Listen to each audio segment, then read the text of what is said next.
10 తలలు ఉన్నోడు రావణుడంట, ఒక్క తలుపు కూడా చెడులేదే రాముడికంట.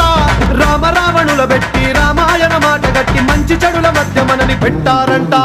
ధర్మాన్ని తప్పనోడు ధర్మరాజట, దయలేని వాడు యమ ధర్మరాజట.